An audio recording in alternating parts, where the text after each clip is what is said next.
Voter ID सहित link हेब आधार card प्रस्तुति आरंभ कलानी निर्वाचन आयोग।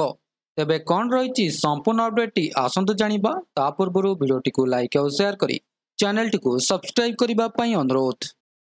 भोटर तालिकार अनियमिततार निरंतर अभियोग रे घेरी रही निर्वाचन कमिशन एबे एहाकू आधार सहित संजोग करने नहीं चिंता करुछंती।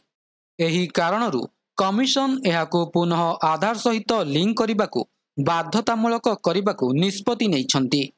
से खूब शीघ्र ए संपर्क में सुप्रीम कोर्ट रे तांकर पक्ष उपस्थापन करि पारंती।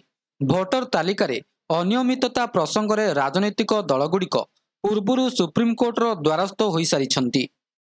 एही अवसर में निर्वाचन कमिशन भोटर तालिका को आधार सहित संजोग करने संपर्क में नूतन शक्तिर सहित निजर मत रखिपारती बोली विश्वास करा जाउछि। वर्तमान सुप्रीम कोर्ट को निर्देश रे भोटर तालिका को आधार सहित बाध्यतामूलक भाव में लिंक करने उपरे रोक लगा जाइछि। तथापि कोर्ट एहाकू एक स्वेच्छाकृत विकल्प भाव में रखिबाकू निर्वाचन कमिशन को निर्देश देइथिले, जेउथिरे भोटर माने स्वेच्छाकृत भाव में एहाकू आधार सहित लिंक करि परिबे।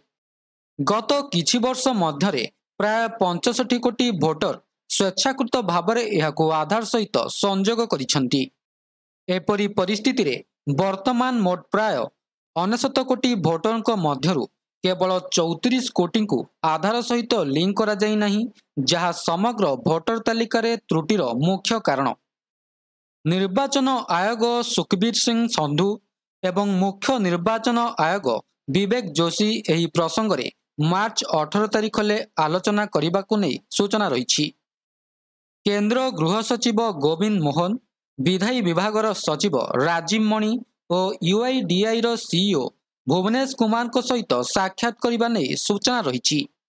तेबे एहीपरी आउ एक बड़ खबर हेउछि राशन कार्डधारी बड़ खबर, बढ़िला ई-केवाईसी तारीख।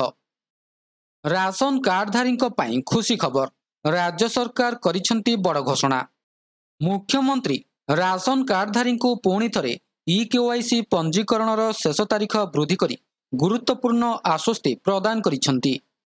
राज्य सरकार एही प्रक्रिया पई अतिरिक्त 2 मास समय देइछंती, जहा फलरे समस्त कार्डधारकों पई परिवारर प्रत्येक सदस्यों पई ई-केवाईसी पूर्ण करिबा बाध्यतामूलक होई जाइछि।